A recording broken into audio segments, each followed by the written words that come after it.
ได้ไปบริหารจัดการน้ำหลายโครงการหลายโปรเจกต์ทำให้รัฐบาลนั่นแหละก็กับกระทรวงอะไรไม่รู้ทรัพยากรบ่เขาก็เห็นว่าวัดเรายังไม่มีบ่อน้ำแล้วก็เป็นหินอะไรนะหินยังก่อน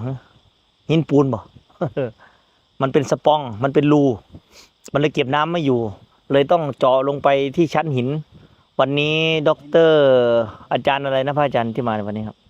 อาจารย์ที่ดีเซลวันหลังก็ทดสอบก่อนครับไล่ก่อนครั้งหนึ่งก็ได้แล้วก็ทดสอบดูก่อนมันจะได้ไม่ต้องมายากตอนเวลาไล่สดไล่ปุ๊บแล้วก็ทดสอบติดแล้วก็เอาออกตัว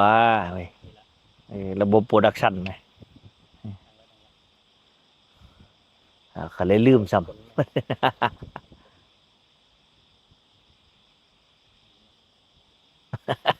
ก็เลยมาเลี้ยวจากเทียร์แล้วมื้อนี้เอาไม่มาตั้ง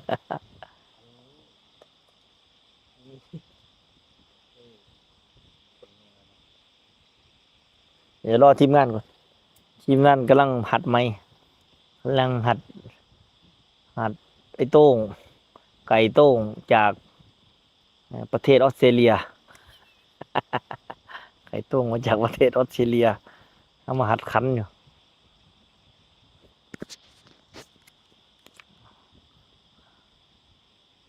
ซ้ำพังคนพัฒนาเขามาเถอะเนาะตอนนี้วัดเราก็มีแม่ชี2แล้วก็มีฆราวาสอุบาสกอีก2อุบาสิกาอีก3มีเสียโต้ง1เป็นเท่าไหร่จะคนละนับบ่ได้ล่ะ6 7 8พระอีก6เป็นเท่าไหร่15ตอนนี้มี15ชีวิตนะที่อยู่ในวัดเรา15ชีวิตนะก็น่าจะมากขึ้นเรื่อยๆนะวันนี้ก็มาขออยู่ด้วยอีก2เป็นเมียฝรั่งเขาว่าไงบ้างคุยกับพวกโยมว่าไงบ้างคุยกับพวกไม่ชีว่าไงบ้างจะมาอ๋อไม่ใช่ หมายถึงว่าออกเรียนยังไงไม่ว่าทำไมไม่เข้าใจมึงก็พูดได้สิพูดไม่ได้มึงก็อย่าพูดสิเขางุนงิดไอ้สามีเข้าใจก็จะไปพูดสิกันตรงนั้นก็พูดในสิ่งที่เขาจะมาอยู่ไม่มาอยู่ตลอดเขาแก้ใจเขาได้แล้วเขาเลยไม่รีบที่จะต้องซื้อตรงนั้นที่บอกทุกอย่างมันต้องวางใจตัวเองต้องวางใจเจ้าของแล้วก็จะจบแล้วพอพูดคุยกันเขาโอเคเข้าใจก็เป็นกรรมเนาะแฟนต่างชาติอายุ75แล้วแล้วก็ยังมีความต้องการทางเพศแล้วก็ยังมีดื่มสุราก็เลยว่าจะมาขออยู่กับครูบานี่แหละครูบาก็บอกว่าเขาจะมาซื้อบ้านแถวนี้หรือมาเช่าบ้านรีสอร์ทอย่างเงี้ยแล้วก็จะมาปฏิบัติธรรมครูบาบอกว่ามันไม่เหมาะหรอกมาก็ยังห่วงเขาห่วงบ้านห่วงแฟนมันไม่เหมาะกับการมาปฏิบัติธรรมคุณก็อยู่ใช้วิบากกรรมของคุณกับสามีให้เรียบร้อยแล้วก็ปฏิบัติอยู่บ้านก็ได้ทำใจตัวเองให้ปล่อยวางได้ก็เท่านั้นแหละทำไงกรรมมันหนีได้อยู่เลยเสร็จแล้วเงินมันไม่ขาดดอกเห็นไหมอย่างเงี้ยครอบครัวอย่างเงี้ยมีเงินแต่ไม่มีความสุขบางครอบครัวมีความสุขแต่ไม่มีเงินเนี่ยเห็นไม่เคยในวัฏสงสารนี้ไม่เคยมีอะไรที่ยุติธรรมเลยนอกจากกรรมออกจากกรรมได้เมื่อไหร่ก็หมดวาระเห็นไหมนั่งตอนหมอแตนแวนนี่ก็ยังไม่หมดกรรมสักคนเห็นไหม ยังมีหนี้มีสินมีลูกมีเต้ามีหลานพุ่นอ่ะขนาดว่าเท่าแล้วด้วยนี่แล้วเมื่อไหร่พวกเจ้าสิทีมซุ่มฟังอยู่นี่ทิ้งได้เมื่อไหร่ก็เห็นว่าตัดสงสารนี่มีแต่โทษทั้งนั้นก็เร่งพากันอย่ามีลูกมีเต้าในสมัยก่อนนี่กษัตริย์นี่ผมงอกปั๊บนี่ออกบวชเลยเห็นผมงอกเส้นหนึ่งนี่สละเลยนะในยุคก่อนจึงมีแต่คนที่มีฐานะเป็นกษัตริย์เป็นคนรวยมาบวชเพื่อที่จะหาทางออกจากทุกข์แต่ยุคนี้ไม่ใช่ยุคนี้ก็เลยมีปัญหานี่แหละพระบางคนก็เพิ่งออกจากคุกมาใหม่ๆแต่ก็ไม่ได้โทษเขาว่าเขาจะชั่วตลอดไปนะเขาก็ดีได้แต่ความหมายว่าเปอร์เซ็นต์ของคนที่ทำไม่ดีแล้วพอมาบวชแล้วก็ยังไม่ดีอีกมันมีเยอะกว่าอาตมาให้โอกาสเสมอไม่ได้ ไม่ได้รังเกียจคนที่ติดคุกมาหรือเนี่ยเห็นไหมเนี่ยก็ไม่ได้รังเกียจใครเลยนี่ก็รับมาหมดเลยจะรวยจะจนก็กินข้าวพร้อมกันอยู่ด้วยกันคนไหนทำงานตรงไหนได้เราก็ช่วยกันส่วนผู้ชายเนี่ยเรามันต้องฝึกเยอะหน่อยเนื่องจากว่าผู้ชายก็จะมีความเป็นตัวเองสูงแล้วก็เอาแต่ใจเยอะแล้วก็ไม่ยอมอะไรเนี่ยก็ต้องค่อยๆฝึกกันไปส่วนผู้หญิงเนี่ยมีอย่างเดียวนะคำพูดถ้าผู้หญิงหุบปากได้ก็ดีหมดเลยถ้าผู้หญิงหุบปากไม่ได้แล้วก็ทุกข์เลยทีนี้ทะเลาะกันผู้หญิงมีแค่เดียวเงียบปากไว้ปุ๊บนี่สบายแล้วไม่ทะเลาะกันผู้ชายนี่ไม่คุยกันก็ไม่ทะเลาะคุยกันนี่ถ้าไปด่ากันยังไม่โกรธเลยเพราะว่าผัสสะการรับรู้ของผู้หญิงกับผู้ชายต่างกันมากเลยผู้หญิงนี่บางทีแค่เดินผ่านกันแล้วไม่ทักนี่ก็หาว่าโกรธกันแล้วทั้งที่จริงมันไม่มีอะไรเลยแต่แค่บางทีเขาไม่ทักกันนะแต่ผู้หญิงนี่คิดน้อยคิดเล็กคิดน้อยแต่ผู้ชายไม่ใช่เลยเดินสวนกัน3 วันไม่คุยกันก็ไม่โกรธกัน คือมันนี่แหละผัสสะอายตนะมันต่างกันนั่นแหละเมื่อกี้พูดถึงไหนแล้วล่ะข้ามไปไกลแล้ว อ๋อพูดถึงฝรั่งกับเมียฝรั่ง มาขออยู่นี่แหละก็เลยว่าจะไปอยู่กับพระอาจารย์หนึ่งที่กาญจนบุรีพระอาจารย์หนึ่งก็มีวัดใหญ่โตอยู่มั้งเนาะที่หลวงตาไปอะไรก็ดีแล้วล่ะวัดพระอาจารย์หนึ่งก็ใกล้ๆแล้วก็ไปเช่าบ้านเช่ารีสอร์ทอยู่เช่ารีสอร์ทเสร็จแล้วก็เที่ยวมาวัดอย่างเงี้ยก็ตามเหตุปัจจัยไปก็เลยบอกว่าถ้าใจตัวเองสบายแล้วค่อยมาอยากมาหาอาตมาเมื่อไหร่ก็มาก็รับเสมอนั่นแหละก็รอให้ผัวตายก็ได้แต่บางทีก็อาจจะตัวเองตายก่อนสามีนะบางทีแต่คุยกันแบบเขาบอกเขาหงุดหงิดที่เขาต้องก็อย่างนี้เขาบอกไม่ต้องหงุดหงิดเขาอยากกินก็ซื้อให้เขาเป็นตันๆไปเลยเนาะแล้วเขาอยากทำก็นั่นไปเลยแล้วนั่นแหละเขาจะได้ติดเตียงแล้วจะได้มาอยู่ดูแลกินได้ก็ปวดเราเขาก็คลายเนาะเขาก็คลายแบบไม่ดอกก็พูดถึงว่าใช้วิบากกรรมเขามีกรรมร่วมกันมาก็ชดใช้กันไปอีกอย่างหนึ่งเขาก็บอกว่าไอมีเงินให้อยู่ก็ได้เงินจากไอใช่ไหมใช่อยู่ก็ต้องดูนี่คุณเลือกแล้วล่ะมันโทษใครที่นี่ก็คุณอยากสบายคุณอยากสุขสบายคุณเลือกเงินคุณอยากมีเงินแต่คุณก็ต้องแลกกับสิ่งที่คุณต้องสูญเสียไปเหมือนกันคุณจะออกมาอยู่วัดเนี่ยคุณต้องเสียอะไรบ้างเสียอะไรเสียความสุขทางโลกใช่ไหมทางสุขทางโลกมีอะไรโอ้อยากกินอะไรก็ขับออกไปได้กินอะไรอยู่วัดไม่ใช่เด็เห็นไหมมันจำกัดมาแล้วโอ้จำกัดหลายอย่างความโอ้เยอะแยะในวัดเนี่ยไม่พูดหรอกถ้าไม่ทิ้งทางโลกไม่ได้จะอยู่วัดไม่ได้เลยไม่มีทางเลยใครที่จะอยู่วัดได้นี่คือทิ้งโลกมาได้แล้วมันจึงเป็นของยากทำไมถึงบอกว่าปฏิบัติอยู่วัดได้มากกว่าปฏิบัติอยู่บ้านถ้าบ้านทำเป็นวัดได้นะก็โอเคไม่ได้ว่าอะไรก็คือสมถะใช่ไหมแล้วก็อย่างบ้านแม่จุ๋มเนี่ยเหมือนวัดนั่นแหละเพราะอะไรมันอยู่ในป่านู่นน่ะคนก็ไม่มีอยู่ไม่มีใครเลยก็อยู่แต่ในโคกตัวเองอย่างเงี้ยเป็นวัดได้อยู่บ้านก็เหมือนวัดอย่างเงี้ยมันไม่ได้ว่ากันแต่ว่าก็ยังมีห่วงเหมือนเดิมนั่นแหละใช่ไหมก็มีลูกมีบ้านที่ต้องดูแลแต่ถ้ามาวัดเนี่ยมันจะตัดหมดเลยลูกก็ไม่มีบ้านก็ไม่มีเมื่ออาตมาเนี่ยบ้านไม่มีกลับแล้วพอไม่มีบ้านตั้งแต่ออกเดินธุดงค์ไปก็ลาแม่เรียบร้อยก็ร้องไห้กอดกันเสร็จเรียบร้อยแต่นั้นมาก็ไม่เคยเลยร้องไห้ให้กันอีกเลยเนาะใช่ไหมกับแม่เนาะกับโยมแม่วันสุดท้ายที่เราก่อนออกธุดงค์ไปครูบากราบแม่เสร็จก็ร้องไห้กอดกันแล้วก็ลาจากกันตั้งแต่วันนั้นมาแม่กับพ่อกับอาตมาก็เป็นเลือดเนื้อเดียวกันเฉยๆแต่ไม่มีเหมือนเดิมแล้วอ่ะไม่มีแม่ไม่มีพ่อที่เหมือนพวกโยมอ่ะไม่รู้จะอธิบายยังไง แต่ในกายนี้ก็มีเลือดของพ่อมีกระดูกของพ่อมีเลือดของแม่อยู่เต็มนั่นแหละก็เป็นมาตั้งแต่วันนั้นแล้วก็ความรักของเราก็เป็นเมตตาอัปปมัญญามาตั้งแต่กลับมาจากเขานั่นแหละไม่ได้รักโหยหาห่วงแหนหรือทุกข์กับครอบครัวอีกเลยก็เลยไม่มีบ้านให้กลับพ่อแม่ก็เอาโทษนะก็เหมือนตายจากใจไปตั้งแต่ครั้งนั้นแล้วตายจริงๆนะแต่ยังรักยังห่วงยังดูแลยังอะไรเนี่ยแต่ว่าตายจากใจแล้วถ้าแม่ตายวันนี้ก็ยอมรับได้นั่นแหละเป็ เป็นผู้ที่สละจริงๆแล้วไม่มีแม่ไม่มีพ่อ ลูกก็อยากจะห่วงอยู่นะคิดทีไรก็หายไปทุกที ก็ไม่รู้จะทำยังไง อย่างวันนี้ก็ทักไปอยู่นะทักไปว่าพอดีมีกลุ่มที่เป็นแม่เขาใช่ไหมแล้วก็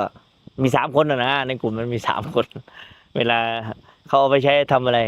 ไม่ใช้เบิก เราเป็นพระเราให้อะไรไม่มากไม่ได้หรอกก็ให้ช่วยบ้างค่าเทอมค่าขนมอย่างเงี้ยส่วนที่เหลือคุณมีครอบครัวแล้วมีอะไรนะมีสามีใหม่แล้วเขาก็ดูแลไปเราก็ช่วยได้ตามที่เราช่วยแล้วทักไปคำเดียวว่าทำอะไรอยู่หลังจากนั้นก็ไม่ได้คุยเลย เขาก็ตอบมาว่ากลับมาจากโรงเรียนอะไรเห็นไหมมันคุยต่อก็ไม่ใช่ได้ดิมีไว้แค่ปฏิสัมพันธ์บางอย่างเอาเล่าให้ฟังประมาณนั้นมาถึงเรื่องครอบครัวแล้วเพื่อจะได้รู้ว่าการมาอยู่วัดนี่เป็นของยากนะถ้าเรายังห่วงบ้านห่วงลูกห่วงที่ดินห่วงทรัพย์สินห่วงเงินทองห่วงอนาคตเราอยู่ไม่ได้หรอกสักพักเราก็จะหาทางออกไปที่เราคิดไม่ว่าจะไปหางานทำใหม่ดีๆหาเงินหาเมียผู้ชายผู้หญิงก็หาผัวมีอยู่แค่นี้มนุษย์น่ะไม่คิดวนเกินนี้หรอกมาอยู่วัดแล้วนะนั่งลงปุ๊บนี่เอาแล้วพรุ่งนี้ทำอะไรวะถ้าเราทำอย่างนั้นคงจะดีพระบางองค์นี่พอเริ่มมีอะไรนะเขาแม่ออกกันบ่ผู้หญิงมาใส่บาตรมาอะไรคุยไปก็คิดต่อเขาได้ประเทศนี้ออกไปแต่งงานกันทำสวนคงจะดีพุ่น มันคิดไปทั่วเลยมันเป็นอย่างนั้นถ้าใจเรายังไม่เป็นพระนี่มันจะคิดหาอนาคตเลยมันจะคิดหาไปสร้างครอบครัวสร้างบ้านเรือนรวยอย่างนั้นทำอันนู้นทำอันนี้มีหลายองค์แล้ววางแผนอยู่เพชรบูรณ์วางแผนว่าจะไปปลูกแตงโม เห็นเขาตอนนั้นแตงโมกำลังบูมไปปลูกอ้อยออกไปแตงโมตายหมด อ้อยกับบ่มีน้ำโอ้ยเว้าบ่ได้เว้าพื้นพระนี่ได้กลับมาบวชคือเก่าออกไปก็ทำอะไรไม่เป็นดิพระเนาะ เป็นพระนั่นน่ะแต่ตอนอยู่นี่ว้ายมันวางแผนดังนี้แล้วใช่ไหมวาดภาพว่าจะไปทำอันนั้นทำอันนี้ร่ำรวยอย่างนั้นร่ำรวยอย่างนี้ ออกไปนั่นนะโอ้ยอย่าว่าเถอะใส่กางเกงยีนเข้าไปแล้วมันไม่ใช่เหมือนพระเลยเป็นพระนี่โอ้มีจีวรนี่งามขนาดใครก็ตามถ้าได้ใส่ยูนิฟอร์มนี้นี่งามหมดนั่นแหละอานิสงส์ของพระรัตนตรัยแต่เมื่อไหร่ถอดชุดนี้ออกใส่กางเกงยีนนะโอ้ยดูไม่ได้สักคนอีกเคสหนึ่งเป็นเจ้าอาวาสแล้วไปเจออย่างนี้แหละไม่ออกมาอย่างนี้แหละบอกน้ำกันจ้าจ๋าขาเอาไปเอามาจ้าจังสันจังสี่ซื้อกันแล้วปะกันไปบวชมาตั้งเท่าไหร่แล้วล่ะ20 กว่าพรรษาทุกวันนี้นั่นเมียกดชี้ใช้ยิ่งกว่าทาสทำอะไรก็ไม่เป็นอย่าว่าแต่เรื่องทางโลกเลยเรื่องทางเพศก็ไม่ได้เรื่อง เพราะบวชมาตั้งแต่เป็นนีนน่ะดังนั้นนี่แหละถ้าคนไม่เข้าใจชีวิตแล้วนี่นะไม่มีทางที่จะบริหารจัดการวัฏสงสารนี้ที่มันหลอกเราได้เลยแต่ถ้าเราเห็นแล้วอ๋อชีวิตมันก็เป็นไซเคิลวนลูปอย่างเงี้ยตอนเด็กๆมาเกิดมามีใครมีรวยมาบ้างไหมเนี่ยไม่มีดอกเกิดมามีใครเอาทองออกมาจากท้องแม่ไหมมีเพชรออกมาจากท้องแม่มีที่ดินออกมาจากท้องแม่ไม่มีสักคนเลยดิ้นรนแสวงหามากันทั้งนั้นน่ะกว่าจะมาเป็นครูนี่ก็ปากกัดตีนถีบมาจนว่าพอแห้งกว่าจะได้เป็นครูกว่าจะได้เป็นนายกันโอ้ยลำบากลำบนกว่าอาตมานี่เหมือนกันอันนี้ผ่านเงินแม่ไปเท่าไหร่กว่าจะเรียนจบโอ้โหมันมีแต่กรรมวิบากล้วนๆเท่านั้นแหละเกิดมาแล้วก็มาดิ้นรนแสวงหามาร่ำรวยสวยงามมาอยากรวยเท่าคนอื่นใช่ไหมก็พยายามสร้างขึ้นไปพอแก่แล้วเป็นไงทีนี้บางคนโอเคละพอก็มาอยู่วัดดูว่าบางคนไม่พอดิแก่แล้วทุกวันนี้ย้อมผมเต้นติดชึงอยู่บุญละเราใน TikTok เนี่ยนะอาตมาเลื่อนไปนะ80นะมาเต้นอยู่ใน TikTok โอ้ยทุกวันนี้เด็กน้อย5 ขวบสอนธรรมะ80เต้นจำบะบ้าไอ้ยุคนี้มันยุคอะไรนี่นะมันเห็นเหมือนในอาจารย์สมภพพูดเนาะ5 ขวบจะมีลูกนะยุคเสื่อมของศาสนาตั้งแต่อายุ10 กว่าทุกวันนี้14ก็มีนมแล้ว14อย่าว่า14เถอะ8 ขวบก็เป็นสาวแล้วเพราะอะไรกิน1 ฮอร์โมนที่กินจาก สัตว์ที่ฉีดพวกโกรทฮอร์โมนไก่ใช่ไหมไม่ได้บอกยี่ห้อนะ ไก่มันเร่งเนื้อโตนมก็โตอวัยวะทุกอย่างก็โตสองอากาศนี่เต็มไปด้วยความอยากของผู้คน ผู้คนในยุคนี้มีแต่ความอยากนี้เป็นคลื่นพลังงานแผ่ออกไปทั่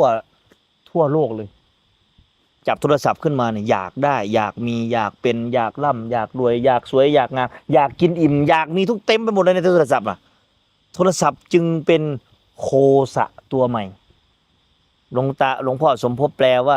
ยักษ์กินคนยักษ์ตาเดียวกินคนสมัยนั้นท่านเทศว่ายักษ์ตาเดียวจะมากินคนเนี่ยยักษ์ตาเดียวอีหยังก็กินนี่เด้ บ่เห็นหยังแล้วก็นั่งเบิ่งผู้ใดก็นั่ง สุคนเด็กน้อย5 ขวบก็นั่งผู้เฒ่า80ก็นั่งยักษ์กินคนเสียแล้ว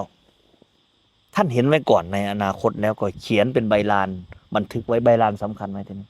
ท่านว่ายุคต่อไปผู้คนจะไม่คุยกันนะจะถูกยักษ์นี่กลืนกินไปหมดเลยเห็นไหมทุกวันนี้มันก็ยักษ์กลืนกินนะต่อไปจะไม่อย่างนี้แล้วนะไม่เดินคุณเลยมันจะฝังเข้าไปในแว่นเนี่ยอะไรก็คุยกันผ่านนี่ชิปนี่แว่นนี้ทุกวันนี้ก็มีแล้วไง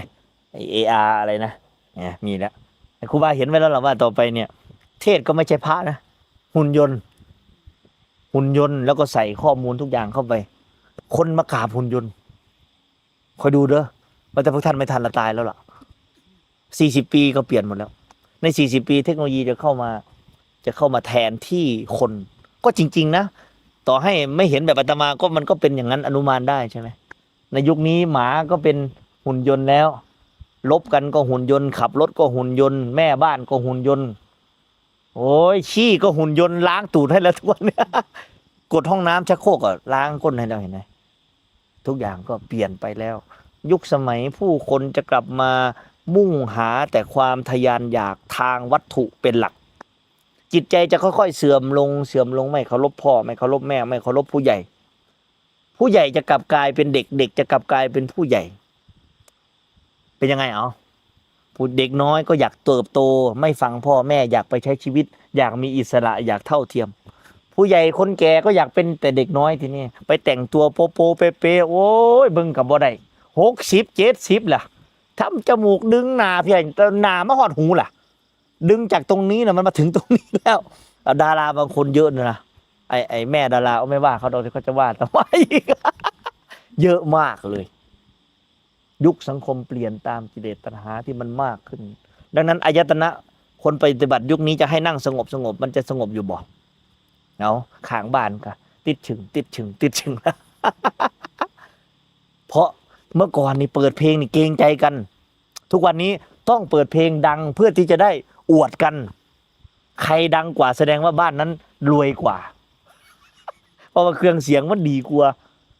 ยุคอาตมานี่ยังโอ้เนาะโยมแม่เนาะเปิดเพลงนี่เดินมาด่ากันแล้วเปิดให้ผู้ใดฟังเปิดเอาผู้เดียวมาเป็นผีตอนเป็นวัยรุ่นทุกวันนี้ไม่ใช่นะเต้นบ้านนั้นเปิดก็เต้นตามด้วย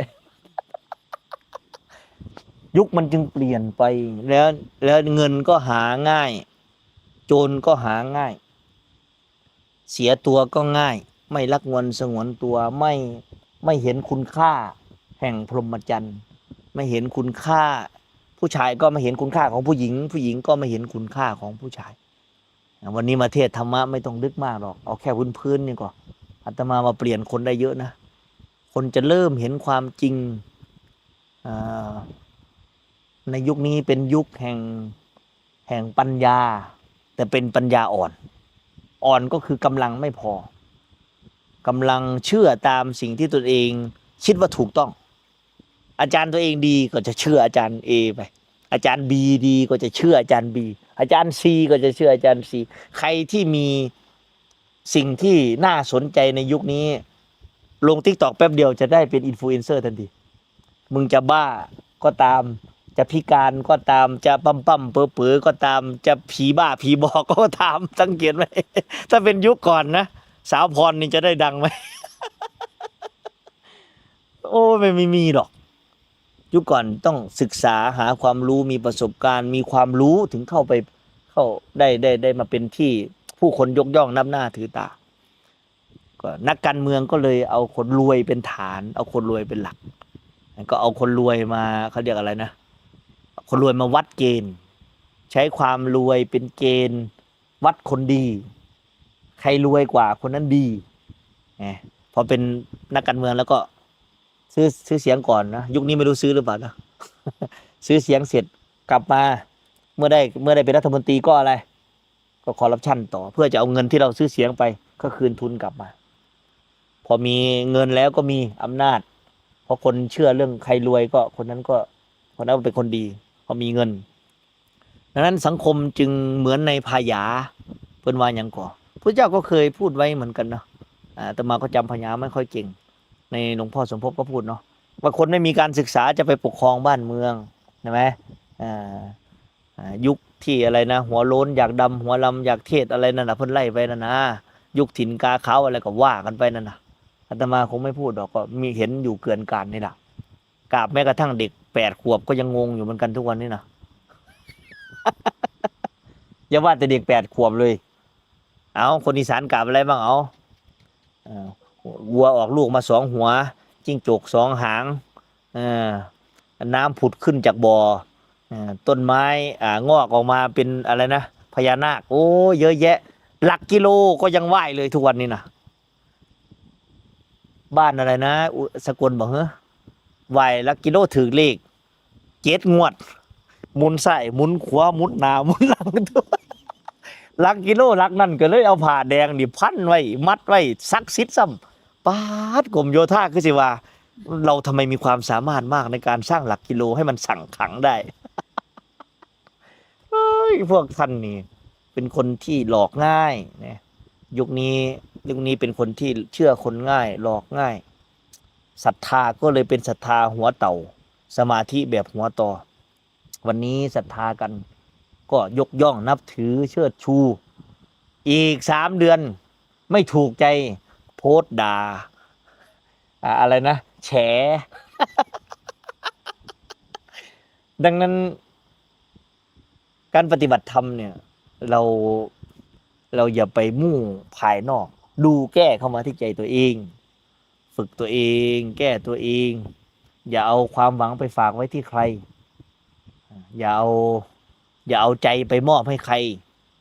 ดูแลใจตัวเองรักษาใจตัวเองแก้ใจตัวเองมันจะดีเองครูบาอาจารย์นี่ศรัทธาได้แต่อย่างมงายศรัทธาแต่ไม่ใช่โอ้ยอะไรก็ดีไปหมดครูบาอาจารย์ตัวเองไม่เคยผิดเลยแล้วก็เรียกว่าอะไรดี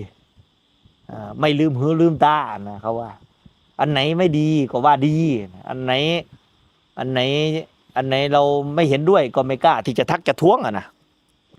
มันก็เลยส่งเสริมไปก็เลยพากันผีบ้าผีบอไปเยอะในยุคนี้ก็เยอะนี่มันเรียกว่าศรัทธาหัวเต่าสมาธิหัวตอนั่งแป๊บเดียวก็พอแล้วสงบแล้ว โอ้อย่านั่งนานนะมันจะติดสุขเนี่ยบางคนก็ว่าไปนั่นเอาอย่านั่งนานนะเดี๋ยวมันจะไปเป็นพรหมโอ้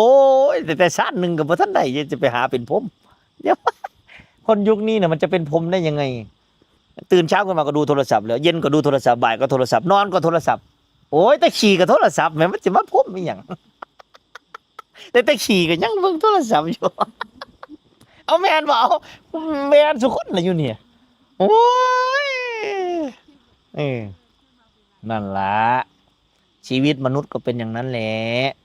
ถ้าเราเข้าใจเหตุแห่งทุกข์เราก็จะออกจากทุกข์ได้ถ้าเราไม่เข้าใจเหตุแห่งทุกข์มันก็จะทุกข์อยู่งั้นแหละทุกข์เกิดจากอะไรทีนี้เอาพวกโยมว่าเอาทุกข์เกิดจากอะไรเอาโยมไม่จุ่มทุกข์เกิดจากอะไรเอาของตัวเองนะของตัวเองเอาของตัวเองแต่ละคนเนี่ยจะถามใช่ถ้าตัดอดีตได้ตัดเบื้องหลังได้มันก็จะเบาบางคนเราทุกข์เพราะเหตุที่ก่อไว้ข้างหลังนั่นแหละแปลว่าทุกข์สั้นๆทุกข์จากเราแล้วก็จากอดีตที่มันทำร้ายเรานะผมเอาต่อไปไม่ชี้ห้ามลอกกันทุกจากความคิดทุกจากความคิดปรุงแต่งแล้วก็เลื่อนไปจากความยึดจากความยึดทางโน้นยอมไม่ไรทุกจากนี่ ทุกข์จากความนี่แหละค่ะจากความคิดสิ่งที่เกิดขึ้นกับชีวิตเราเรามาพิจารณาเรามีจะตั้งใจว่าทำยังไงฉันจะดีขึ้นกว่าเดิมฉันจะหมดหนี้หมดสินมันก็ทำให้เราทุกข์เราไม่วางเราคิดเรายึดติดกับมันนะคะ เอาโยมใหญ่จากความคิดทุกอย่างเกิดขึ้นตั้งอยู่หลับไปทุกอย่างมันเกิดอยู่ข้างนอกแต่เราเอามาฝังในทุกอย่างมาเก็บเราต้องทำลายสิ่งที่เรายึดไว้เอาไปว่าทางหนุ่มนี้เอามาเดินมาเอาสิลูกเดินไปเอาไมค์ให้คนอื่นได้ยินด้วยหน่อยเขาจะได้ด่าถูกคนทุกจากอะไรเอาเป็นเราที่เราคิดว่าเราที่เราทุกวันเนี้ยที่เราทุกเนี่ยเพราะยึดโอเคไปให้พี่โต้ง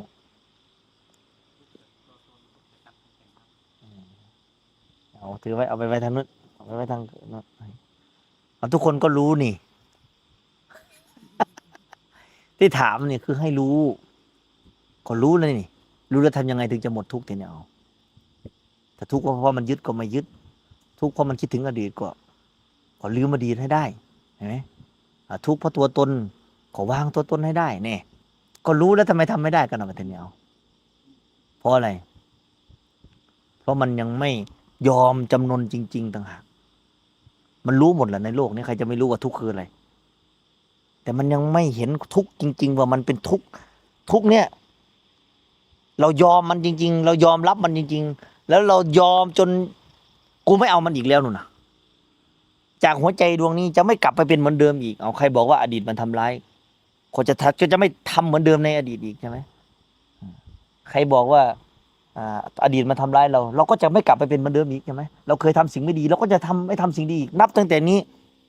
ยาเสพติดหรืออะไรทุกอย่างที่เราทำแล้วไม่ดีต่อชีวิตเราจะหยุดเด็ดขาดเลยแต่กินเข้าไปก็ขอให้ฟ้าผ่าตายนู่นนะเห็นไหมตั้งเป้าอย่างนั้นเลยถ้าเราชาติเนี้ย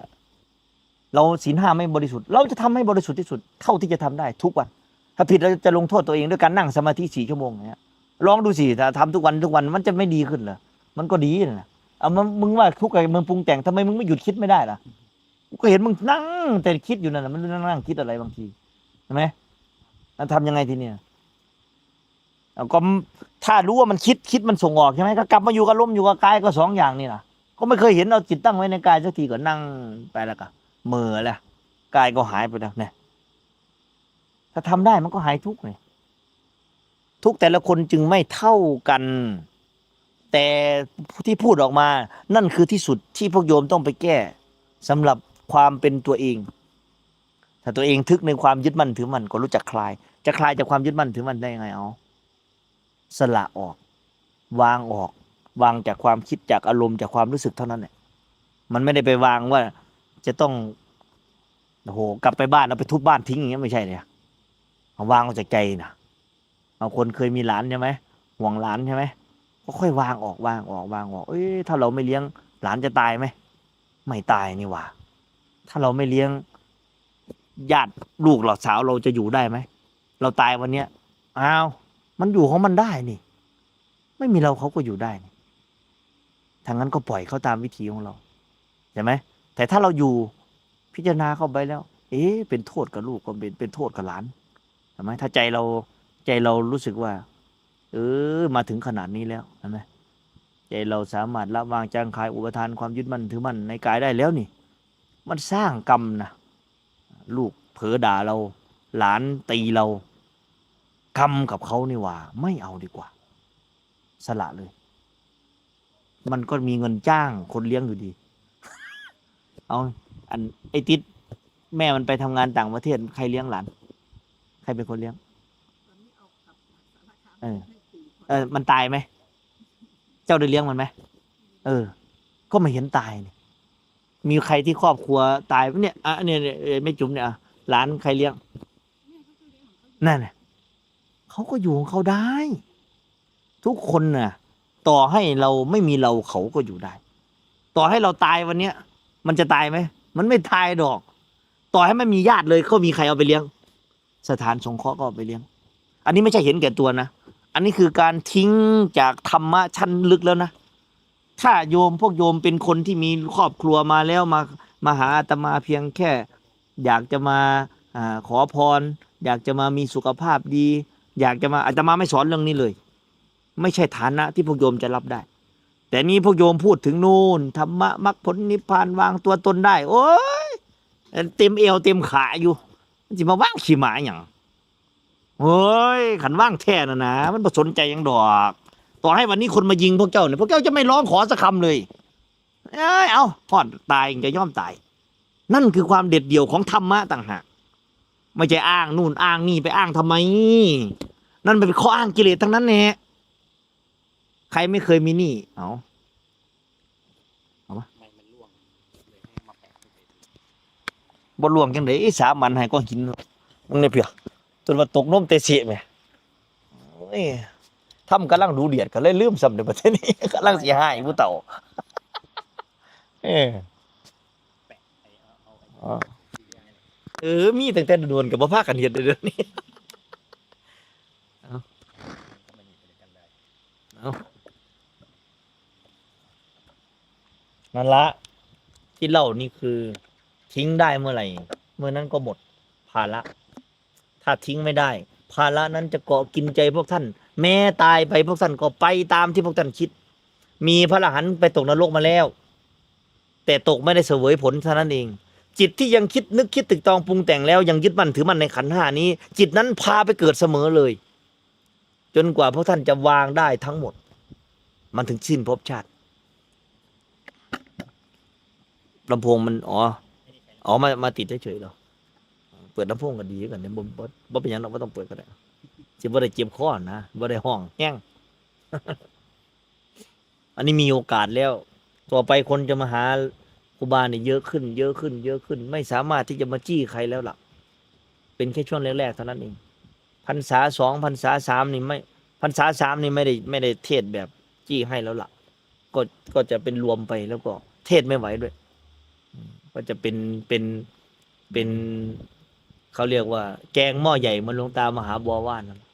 แกงหม้อเล็กมันช่วงแรกๆนั่นล่ะช่วงแรกๆมันจี้ได้มันซอยได้มันอัดเอาผู้ใดผ่านได้ก็ผ่านผู้ใดถิ่มได้ก็ได้ ผู้ใดบ่ได้หยังก็แล้วแต่กรรมไผแล้วนั่งอยู่นํกัน อย่าไปหวังว่าทุกคนจะเป็นพระอรหันต์ไม่มีทางเลย พระอานนท์นั่งอยู่กับพระเจ้าแท้ๆเนี่ยยังไม่ได้เป็นพระอรหันต์เลยพวกเจ้าเป็นใครจะมาหวังว่าอาตมาจะทำให้พวกเจ้าเป็นพระอรหันต์ได้ทุกคนไม่มีทางหรอก แล้วคนฟังอยู่ก็เหมือนกันมาหาอาตมาแล้วจะได้พระอรหันต์เนี่ยมันไม่มีทางหรอก มันทำเองละเองวางเองปล่อยเอง ต่อให้เธอไปนั่งอยู่กับพระอรหันต์10 องค์นี่ โอ้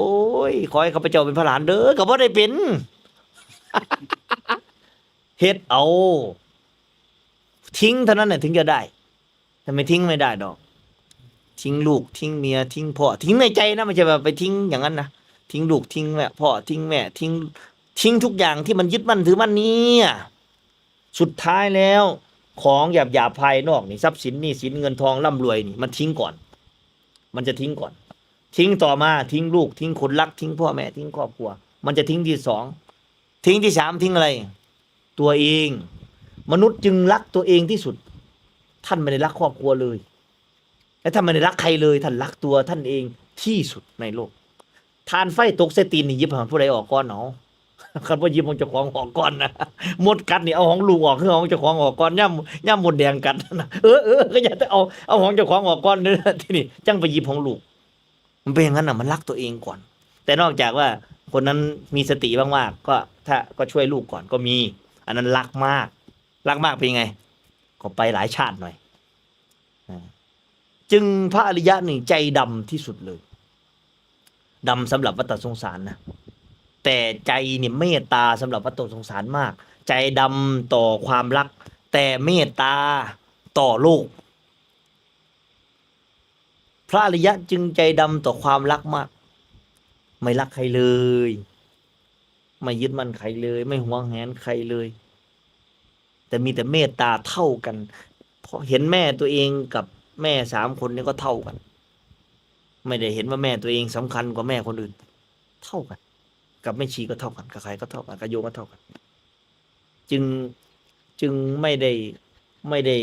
ยึดมั่นหมายมั่นในครอบครัวในสัญญาเดิมเลยแล้วพวกโยมเป็นหรือยังล่ะ ถ้าเป็นแล้วก็เป็นพระโสดาบันละถ้ายังไม่เป็นก็ยังไม่เป็นพระโสดาบันพระโสดาบันนี่เห็นทุกคนเท่าเทียมแล้วนะแต่ยังรักพ่อรักแม่นั่นแหละแต่พ่อแม่ตายไม่มีหรอกมาฟูมฟายร้องไห้แม่ไม่ได้ตายเลยพ่อไม่น่าตายไม่มีพอรู้เหตุผลว่าอ๋อตายนี่ไม่ใช่ตายจริงเดี๋ยวแม่ตายไปก็ไปเป็นเทวดาบ้างเปรตบ้างอสุรกายบ้างตามบุญของท่านก็พยายามสร้างบุญให้ท่านพาท่านทำบุญพาท่านรักษาศีลพาท่านให้ทานพาท่านฟังธรรมนั่นคือการตอบแทนของลูกที่ดีที่สุดต่อให้วันนี้อาตมามีเงิน100 ล้านให้แม่อาตมาแล้วแม่อาตมาก็มีความสุขไปกินไปเที่ยวแล้วแม่อาตมาตายไปได้ให้ทานด้วยตายไปปุ๊บก็ไปเป็นเทวดาให้100 ล้านนะไปเป็นเทวดาเสวยสุขจากเทวดาก็ลงมาเป็นคนรวยอีกหลายชาติหมดจากคนรวยไปสัก3 ชาติแล้วก็ลืมแล้วทีนี้ลืมให้ทานแล้วสนุกสนานเกินไปก็ลืมให้ทานเสร็จก็ไปเกิดเป็นคนจนใหม่คนจนก็เริ่มฆ่าสัตว์เริ่มปล้นทรัพย์เริ่มปีกตั้ง100 ล้านชาติกว่าจะได้เจอพุทธศาสนากับวันนี้ถ้าอาตมาบอกให้แม่ทิ้งทุกอย่างซะอย่าไม่ยึดมั่นถือมั่นในตัวเองไม่ยึดมั่นถือมั่นในอดีตในอนาคตบรรลุธรรมเป็นพระโสดาบันเทียบได้ไหมเงิน100 ล้านกับการทิ้งวันนี้เอาเทียบได้ไหมเอาเทียบไม่ได้เลยพระองค์จึงบอกว่ามีเงินเนี่ยกองท่วมโลกเนี่ยเทียบไม่ได้เลยกับจิตที่เป็นพระอริยบุคคลเพราะมันไม่ต้องไปเกิดอีกไม่รู้กี่ล้านชาติอ่ะมันจบลงที่ชาตินี้เลยดังนั้นจึงพากันทำให้ได้ถ้าทิ้งอดีตไม่ได้พวกท่านก็จมอยู่กับอดีตนั่นแหละอดีตนั่นแหละทำร้ายพวกท่านทั้งที่พวกท่านน่ะไม่จมลองนึกถึงอดีตชาติสัก800 ชาติให้ครูบาฟังหน่อยสิจำไม่ได้เพราะมันนานไปแต่พอนึกถึงโยมพ่อต๋องเนี่ยพอจำได้แล้วเพราะมันเร็วใช่ไหมอันนี้จำได้แต่ทั้งที่จริงโยมพ่อต๋องนั่นก็800 ล้านชาติที่แล้วนั่นก็รู้จักกันมาก่อนแต่จำไม่ได้แต่มาจำได้ชาตินี้ เห็นไหมว่ามันเข้าใจความหมายที่อาตมาพูดไหมเข้าใจแล้วนะมันก็อันเดียวกันนั่นแหละก็เราลืมแค่ชาตินี้ซะมันก็ลืมไปหมดเลยมันก็หายหมดถอดถอนออกจากใจได้ก็หมดสิ้นไม่เหลือเลยไม่ห่วงใครไม่อะไรอาวรณ์ไม่หวังดีกับใครไม่หวังร้ายกับใครใจมันถึงตั้งมั่นจริงๆแต่ใจผู้หญิงเนี่ยเห็นทำง่ายแต่ถอนยากผู้หญิงจึงเข้าสู่ความเป็นพระโสดาบันได้ยากกว่าผู้ชายยิ่งเป็นพระอรหันต์ยิ่งยากกว่าผู้ชายอีกแต่ไม่ใช่ไม่ได้นะยึดมั่นถือมั่นในรูปกายยึดมั่นถือมั่นในตัวตนมากที่สุดพวกโยมเห็นไม่ทันหรอกเดี๋ยวจะสังเกตเห็นสังเกตเห็นไปเรื่อยๆเรื่อยๆเรื่อยๆเรื่อยๆอ๋อมันยังห่วงตัวมันอยู่เลยมันเห็นตัวมันยังรักยังสวยงามอยู่ยังต้องดูแลมันยังต้องรักษามันยังหลายอย่างในกายผู้หญิงนี่นะแต่ผู้ชายเนี่ยเห็นทำยากแต่หลุดง่ายเข้าใจความหมายไหมกว่าจะเข้ามาเนี่ยโอ้โหต้องเจอวิบากกรรมอะไรเนี่ยโอ้โหเยอะแยะมากมาย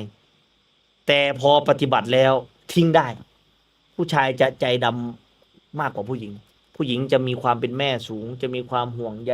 จะมีความรักความอาลัยอาวรณ์เนี่ยเป็นตัวยึดมั่นผู้หญิงไว้ดังนั้นการสอนผู้หญิงจึงยากมากจนในอดีตพระพุทธเจ้าบอกว่าอะไรพระอานนท์มาขอให้มีภิกษุณีพระองค์ทรงปฏิเสธถึงเท่าไหร่3 ครั้งถ้ามีภิกษุณีจะเกิดอะไรรู้ไหมเพราะอะไรรู้ไหมทำไมศาสนาถึงจะสั้นลงมันเถียงกันมันเถียงกันมันทะเลาะกันขัดแย้งกันแลยุคนี้อยากที่จะเป็นภิกษุณีอาตมาไม่ได้บอกว่าไม่ดีนะแต่แค่เป็นแม่ชีนี่ก็เลเวล8แล้วอะความอีโก้ของความเป็นแม่ชีมันก็มากแล้วทีนี้เพิ่มความเป็นภิกษุณีเข้าไปเท่าสงฆ์แล้วทีนี้โอ้โหภิกษุณีจำได้ไหมภิกษุณีมาหาอาตมาช่วงแรกๆเจ็บคอหมดเลยด่าเยอะ เจ็บคอหมดอยากให้เขาได้ดีอยากให้เขาเห็นความจริงก็หายไปหมดแล้วตอนนี้หายไปหมดแล้วแล้วก็มีบางคนไปด่าในYouTube ด้วยด่าด้วยพระอะไรขี้ติขี้ว่าขี้บ่น ที่วัดท่านไม่เห็นสวดมนต์ไหว้พระเรายังไม่เห็นว่าอะไรเลย ขอถอนคำพูดนะที่เมื่อก่อนบอกว่าท่านเป็นพระอรหันต์เราก็ไม่เคยว่าเราเป็นพระอรหันต์สักทีนะเราจนเรานี่ขึ้นป้ายเลยนะว่าวัดนี้ไม่มีพระอรหันต์ขนาดนั้นยังว่าเราจะเป็นพระอรหันต์อยู่เหรอ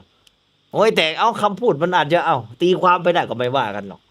แต่เมื่อก่อนเป็นมาแล้ว เมื่อก่อนเป็นอรหันต์จนหันจนยางบ่ได้ผลไปมันหันบ่ได้มันหนักจนตอนนี้เศร้าหันแล้วโอ้ยเมื่อก่อนอาตมาเป็นมาแล้วอาตมาเคยเป็นพระอรหันต์มาหลายทีแล้วก็บอกแล้ว เป็นพระอรหันต์ว่ามัน8 เที่ยแล้วบ่ จนเศร้าเป็นแล้วเนาะพอเลิกเป็นพระอรหันต์แล้วก็เป็นคนปกติแล้วทีเนี้ยที่พวกโยมทุกข์มันเป็นพระอรหันต์มันเลยทุกข์มันก็ทุกข์มันคุยกับใครก็ไม่ได้อะไรก็ไม่ได้โอ้มันก็เลยกลายเป็นยากไปหมดเลยไหว้เขาก็ไม่ได้เดี๋ยวเป็นพระอรหันต์น่ะมันทุกข์ กลัวเขาบาป เขาเป็นมาแล้วว่าตอนนี้เขาเศร้าเป็นแล้วดีเขากินยาท่านเขาก็ได้เศร้าเป็น แท้จริงแล้วทุกท่านน่ะจิตทุกท่านน่ะพร้อมที่จะเป็นพระอรหันต์อยู่แล้ว มันเป็นมาตั้งแต่มันเป็นมาอยู่แล้วล่ะ แต่แค่มีตัณหาอาวิชชาอุปทานมันบังไว้เท่านั้นเองอาตมาพูดเสมอว่าพวกท่านเนี่ยเป็นว่าที่พระอรหันต์หมดเลยแต่อีกเมื่อไหร่ไม่รู้บางคน100 ชาติล้านชาติแสนชาติโกรธชาติจักรวาลแตกไป3 จักรวาลก็ยังไม่บรรลุธรรมก็มี ก็แล้วแต่พวกท่านเลือกเอาพวกท่านยึดมากพวกท่านก็ไปเกิดมากพวกท่านหวงแหนมากพวกท่านก็ไปเกิดมากพวกท่านปล่อยวางไม่ได้พวกท่านก็ไปเกิดมากแต่พวกท่านก็เลือกเอาโอ้เด็ดเดียวอยู่นะอาตมาน่ะทิ้งแม่ทิ้งทุกอย่างไปนี่ไม่ได้ว่าไม่ได้ชมตัวเองนะแต่เล่าให้ฟังว่าจะกว่าจะมีวันนี้มาได้นี่นะโอ้มันไม่ใช่ว่าเว้ยมันสละตายนู่นนะทั้งรักสบายทั้งมีทุกอย่างใช่ไหมตอนนั้นโดยหนี้สิน2 ล้านนี่แป๊บเดียว ถ้าจะเอากลับมานะถูกไหมเอาคนนี้มาคนนี้มาคนนี้มาตอนนั้นแป๊บเดียวหมดละ2 ล้านแต่ตอนนั้นคือสละเลยเพราะตอนนั้นบ้าเยอะอยู่ตอนนั้นก็มีเขาเรียกว่ามีความหลงในฤทธิ์เยอะตอนนั้นมันมีฤทธิ์เยอะจิตมันออกรู้เยอะแต่ไม่ผิดอะไรหรอกอาตมามองว่ามันเป็นวิบากของเราแต่ละคนมาก็ไม่เท่ากันแต่ละคนมาก็ไม่เท่ากันเราก็สละออกหมดเลยถ้าเมื่อก่อนนะอาตมาจะเอาเงินใครนี่เว้ยพูดแป๊บเดียวก็ได้แล้วเงินนะถูกไหมเพราะเรารู้หมดนี่อดีตเขาเป็นยังไงเขาเป็นอะไรเขาเป็นเราพูดเดาใจเขาได้ด้วยพูดแค่นี้เขาก็เอาเงินให้เราแล้วโอ้ยแม่นี่แม่ในอดีตชาตินั้นเนี่ยทานให้ลูกเยอะๆนะได้แล้วเงินน่ะถ้าจะเอาเงินคนน่ะโอ้ยขนาดอาตมาจะเอาเงินคนน่ะแต่เอาไม่ได้มาตั้งแต่ถามแม่อะไรดูสิตั้งแต่อยู่นู่นแล้วเนาะตั้งแต่เป็นฆราวาสก็อยู่แบบลำบากมานวดคนมาเนี่ยนะเอานวดคนมาตัวเองเคยมีเงินเดือนเท่าไหร่เป็นแสนแต่ต้องมานวดจัดกระดูกเพราะใช้วิบากกรรมให้คนกลับไปก็ยังมีเงินอยู่นะไม่ใช่ไม่มีตังค์เลยกลับไปตอนนี้ก็ทำงานก็มีตังค์เป็นแสนเหมือนกันก็ทำมาเห็นแล้วถูกไหมเอาถามยายไรเบิ่งกันเลยจ้ะ แต่ว่าบ่เคยหม่มคือเขากับขอเงินคือเขาเพราะว่าอะไรกินเที่ยวเสพกามเที่ยวเตะใช่ไหมเนี่ยอดีตเว้าไปแล้วก็เมีย บอกให้ฟังว่าถ้าเราไม่สละออกมาเนี่ยไม่มีทางได้ของดีดอกถ้าพวกเย้าจะบอกว่ามีผัวก็เป็นพระอรหันต์ได้มีเมียก็เป็นพระอรหันต์ได้ทำงานอยู่ก็เป็นพระอรหันต์ได้ไม่มีทางดอกโอ้โหมันหลอกเรามาขนาดไหน ไม่รู้กี่ล้านชาติแล้วมันจะปล่อยให้เราไปง่ายๆเหรอกิเลสมันหลอกเราทั้งนั้นแหละเป็นฆราวาสก็บรรลุธรรมได้มีผัวก็บรรลุธรรมได้มีเมียก็บรรลุธรรมได้ทำงานก็เป็นพระอรหันต์ได้เฮ้ยเซิร์นสละอีเมนกว่าตายไปก็รู้เองเดี๋ยวตายปั๊บจะรู้เลยจิตเนี่ยพอจะตายเนี่ยมันสะเทือนบัดเลยนะมันรักษาขันเนี่ยอย่าว่าเลยอาจารย์ใหญ่ๆในเนี้ยฆราวาสที่กำลังเทศอยู่เนี่ยลองป่วยขึ้นมาดูเวลาใกล้ตายนั่นน่ะโอ้ยโซ่เป็นพระอรหันต์เลย เอาบ่เสียลองเบิ่งเด้อแล้วจะเห็นอีกหลายคนป่วยหนักเพราะสอนทำผิดชี้ทางผิดเดินผิด พาคนว่าตัวเองบรรลุธรรมเป็นอรหันต์มีผัวมีเมียกรรมในตัวนี้ เมื่อก่อนตายวิบากนั้นจะตกให้เห็นทันที ไม่ก่อนตายก็อีกไม่นานหลายคนอยู่อาตมาไม่ได้แช่งเขานะแต่อาตมาเห็นอย่างนั้นก็พูดอย่างนั้น ก็เห็นยังไงก็พูดอย่างนั้น แล้วก็ไม่ผิดนะบอกว่าจะตายนี่ก็ตายบอกว่าจะนี่ก็เป็นอัมพาตเนาะบริวารอีกหลายอย่างอยู่ดอกคานบอกนี่มื้อนี้มาถวายน้ำนะก็ย้อนว่านึงกลับไปได้อยู่ดีๆได้เงิน30,000ว่าซั่นกำลังสิตายแล้วขนกันมาเหมือนบ้านน่ะนะบ่เคยไปวัดจักเที่ยอันบ่ได้สนับสนุนให้ถือเลขเด้ไปบ้านเที่ยเดียวนั่นก็ออกเลขที่บ้านนั่นน่ะก็เริ่มลังกันมากก็หาว่าเป็นพระบอกก็เป็นพระขังอีกว่าที่นี่วันนี้มาอาตมาก็ด่าเอาเห็นมั้ยล่ะมานี่ไม่ใช่ว่ามาให้อาตมาไม่ได้มีโชคมีลาภอะไรให้พวกโยมนะไม่ได้มีสุขภาพดีให้พวกโยมนะถ้าพวกโยมไม่ทำเอาพวกโยมจะได้เหรอเดี๋ยวพระอาจารย์วินคงจะตัดทำคลิปอยู่มานี่ไม่ได้ให้มาขอไม่ได้มาเพื่อจะร่ำรวยไม่ได้มาเพื่อจะมาเอาพรแต่มาเพื่อฟังธรรมแล้วให้ครอบครัวมีความสุขรวยจะตายแล้วมีเต็นท์รถมีสร้อยคอทองคำมันฟังอยู่นั่นนี่มีสร้อยคอเต็มไปหมดเลยลูก3 คนก็เรียนธรรมศาสตร์เรียนจุฬาเรียนอะไรนู่นอย่างดีเห็นไหมบ้านก็รวย3-4 หลังทำยังไงจะรวยเจ้าข้าวะสัตว์ โอ้ยฉันบอกว่าก็เลยสี่ให้เบิ่งบักนี่เห็นบ่มันก็คือมีความสุขอยู่ได้อะนะเด็ก3 คนที่มาวันวิสาขะเห็นไหมพ่อแม่ทิ้งเห็นไหมอยู่กับยายมันยิ้มได้นะเพราะมันไม่ได้นึกถึงอ่ะมันไม่ได้อยากรวยอ่ะมันอยากให้ยายมันมีเงินไปดูหน้ามันในคลิปดิตอนที่ครูบาเอาตังค์ให้มันดีใจมากเลยแล้วความสุขของเด็กแค่นั้นแหละที่มันได้จากการที่มันเป็นเด็กดีมันนั่งสมาธิมันมาวัดแล้วมันได้ตังค์เด็กมันก็เริ่มปลูกฝังทำไมเวลามาวัดถึงต้องเอาเด็กมาด้วยเพราะอะไรรู้ไหมทีเนี้ยเด็กมันจะเริ่มซึมซับและปลูกฝังในยุคก่อนครูพาเด็กไปทำอะไรไปวัดใช่ไหมไปถูวัดไปช่วยอะไรนะบำเพ็ญประโยชน์กับวัดแต่ทุกวันนี้ไม่ได้แล้วเรียกมันไปวัดสิเด็กอะไปทำไมวัดไปเผาศพหรือไง วัดเลยกลายเป็นที่ชาปนกิจอย่างเดียวไม่ได้เป็นที่ให้ความรู้เหมือนเมื่อก่อนไม่ได้เป็นที่ขัดเกลาอุปนิสัยเข้าไปไม่เซฟสำหรับเด็กซะแล้วพระบางคนก็เป็นตุ๊ดก็ไปตุยตูดเด็กซะแล้วพระบางคนก็โอ้ขายยาบ้าในวัดเต็มไปหมดเลยทุกวันนี้วัดบางวัดก็เป็นวัดสำหรับงานศพอย่างเดียวพระมีหน้าที่จับตาลปัดมาแล้วกุศลาทำมารับซองพอซองน้อยก็หน้าบึ้งเสร็จแล้วเอาพระก็เลยไม่เป็นที่พึ่งให้โยมเลยแล้วสังคมมันจะดีได้ไงล่ะคนมาบวชก็มีแต่คนไม่ดีมันเป็นคนดีเมื่อไหร่เราก็ดีเมื่อนั้นเราดีวันนี้เราก็จะเป็นคนดีวันนี้เลยอาตมาก็ชั่วมาแล้วดูอาตมาเป็นตัวอย่างไว้ไม่ต้องเสียใจน้อยใจว่าเราเคยติดคุกมาเราสักมาเราทำมาไม่ดีวันนี้กูพูดให้มึงเพื่อจะได้ให้คนรู้ด้วยว่าต่อไปถ้ามึงดีได้คนก็มากราบเมื่อไรมึงบวชเข้าไปมึงมีธรรมะในใจมึงพ่อแม่มึงก็ได้อานิสงส์คนที่เคยดูถูกเพื่อนมันที่เพื่อนมึงที่อยู่ในคุกที่ออกมาเขามาหาได้มึงก็สอนเขาได้นะเขาก็เปลี่ยนได้เห็นไหมบางคนเขากลับไปค้ายาเขาก็หยุดยาได้นี่ประโยชน์ที่กูเอามึงมามึงทำไม่ได้แล้วกันกูไม่ได้ตั้งความหวังหรอกแต่ทำไม่ได้แล้วกัน นั่นแหละเห็นไหมแต่อันนี้กูยังหวังมันไม่ได้เลยนี่มันยังเบลออยู่ อย่างน้อยก็ทำงานไปแชมไปช่วยเหลือผู้คนไป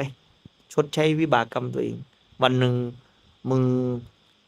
เห็นแล้วว่ามีแต่ทุกข์ล้วนๆมึงก็ถอนได้มึงปล่อยวางได้มึงก็ผ่านได้อันนี้ก็อยู่กันไป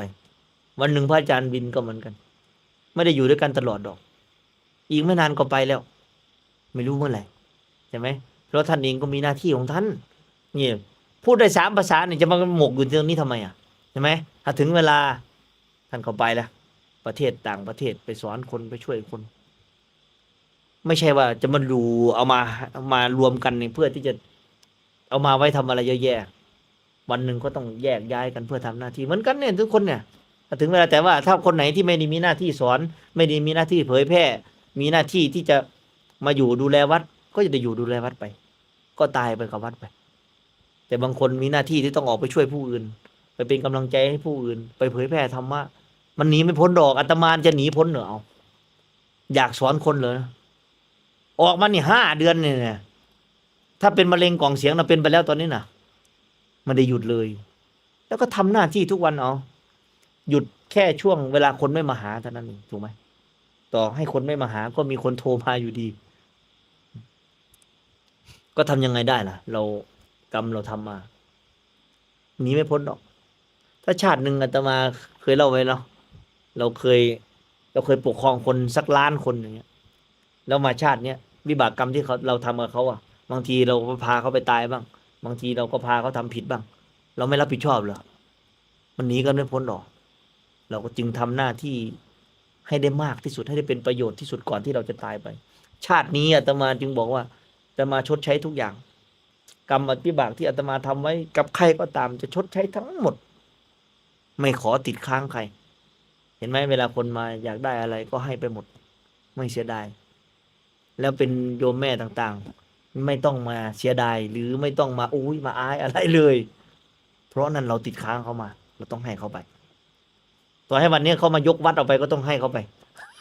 เพราะเราติดค้างเขามา แล้ววัดนี้ก็ไม่ใช่วัดอาตมาด้วย วันหนึ่งถ้าทำดีแล้วงดงามแล้วสวยงามแล้วอาตมาเข้าไปไม่ยึดติดกับใครเลยไม่ยึดติดกับผู้ใดเลย ไม่ได้ห่วงใครด้วย มานี่ไม่ได้ห่วงวัดไม่อยากได้วัดนี้หรอ ไม่มีหรอก มีแต่ความเมตตาปมัญญาเท่านั้นเองเรามีคำถามไม่เหนื่อยแล้วเทศให้คนแก่ฟังเทศได้ไม่ได้หรอกง่วงแล้ว เท่าแล้ว เห็นไหมนี่แหละพอ60มาแล้วต่อมฮอร์โมนอะไรก็เปลี่ยน ความง่วงเข้ามาอะไรก็มาปวดแข้งปวดขาหลายอย่าง ท่านถึงบอกว่า อายุที่เหมาะแก่การภาวนาเนี่ย จริงๆนะ25นะไม่ใช่อายุทำงานนะอายุของการภาวนา แต่คนมองว่าเบญจเพศเนี่ยต้องอะไรทำงานใช่ไหมอะไร แต่จริงๆนั่นคือการเอาตัวเองออกจากทุกข์25 ปีแต่พระเจ้าได้บวชตอนกี่ปีนะ20เท่าไหร่29 ปีเนี่ยครูสังคมเก่าก็เลยจำได้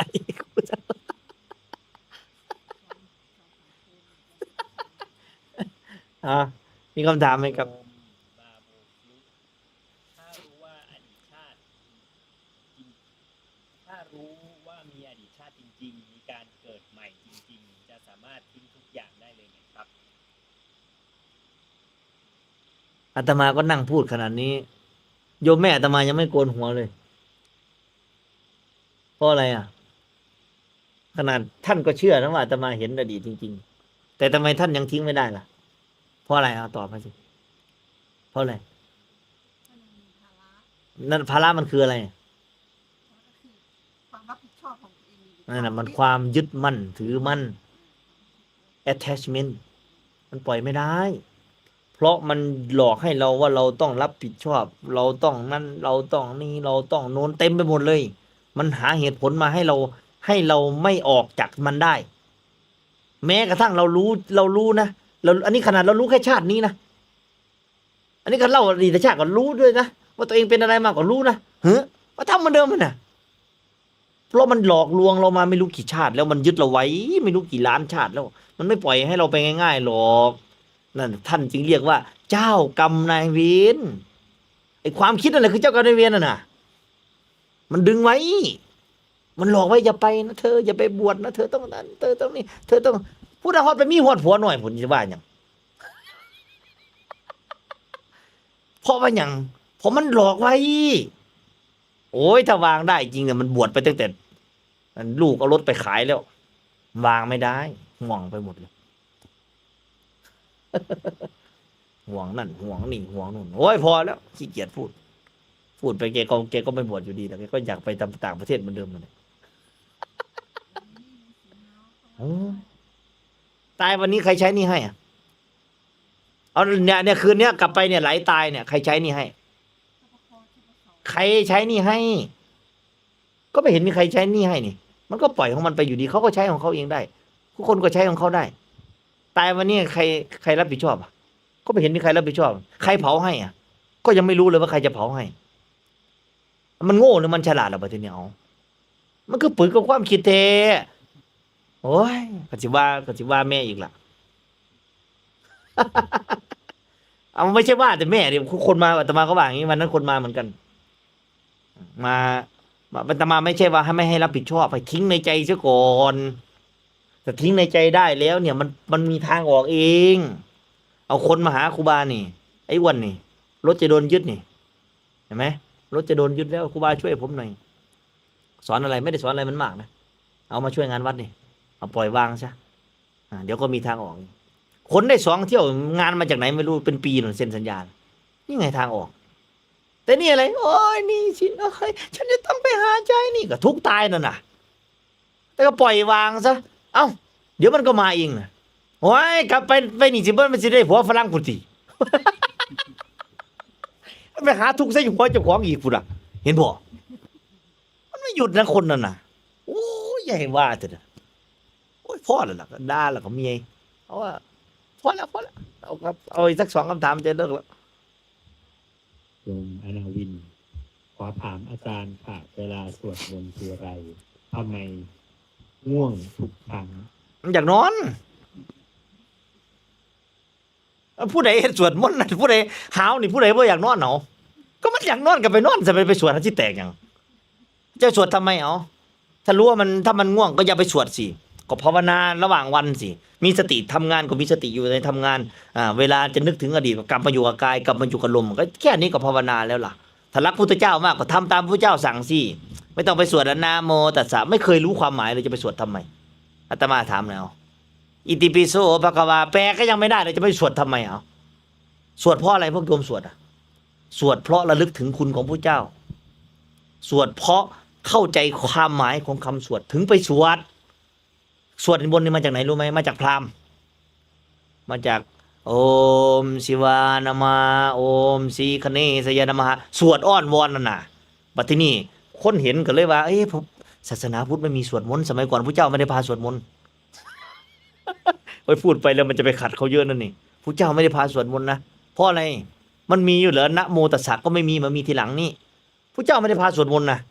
พระเจ้าประชุมกันสนทนาสาธยายธรรมเสร็จแล้วแยกกันภาวนามารวมกันเนี่ยไม่ได้มาสวดมนต์นะมากราบพระเจ้าคารวะพระเจ้าแสดงความเคารพแสดงความนอบน้อมนั่งฟังธรรมแยกย้ายปฏิบัติธรรมอันนี้อย่างสวด3 ชั่วโมงเหรอสวดคักสวดเนี่ยแต่ว่าไม่ใช่ว่ามันไม่ดีนะถ้าเข้าใจความหมายมันได้ขันติบารมีวิริยะบารมีเพียรบารมีได้ตรงนั้นเราไม่ได้ว่าอะไรหรอกได้อาตมาไม่ได้ขัดแย้งแต่ต้องเข้าใจต้องรู้ความหมายอันนี้สวดเพราะอะไรเอานะโมพุทธายะใครสวดนะโมพุทธายะเพราะอะไรเอาเล่าให้อาตมาฟังสิอยากรวยที่สวดเพราะเขาบอกว่าสวดแล้วจะ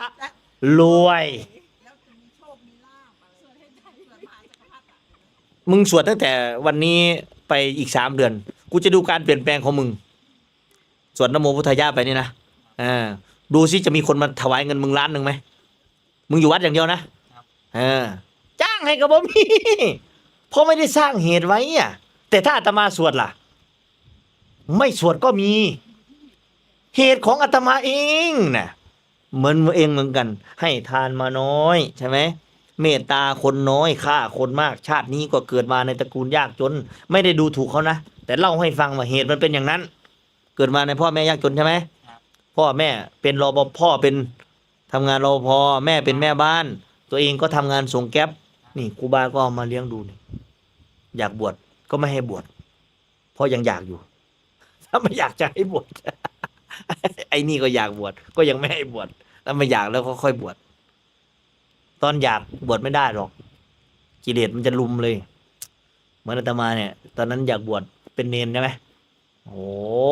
อยากบวชมากถ้าบวชตอนนั้นป่านนี้ก็คงเป็นไม่เนนคำก็เป็น คงจะไปทางเนนคำนั่นแหละเพราะมีวิชาอาคมเพราะมีคาถาและอาจารย์เราก็มีคาถาเยอะอย่างเงี้ยก็คงไปทางปลุกเสกแล้วก็ขังแล้วไปที่นี่โอ้ยบอกไปมันสิคัดเขาหลายเอาละ ทนายวีระนะครับ นะ ช่วยเหลือคนถือเป็นวิบากกรรมเหมือนกัน เป็นแล้ว วิบากดีวิบากชั่ว วิบากทั้งหมด จิตเนี่ย จิตแท้จริงอ่ะมันมีสภาพเฉยๆนะแต่ถ้าจะ เราทิ้งสมมุติไม่ได้อะทนาย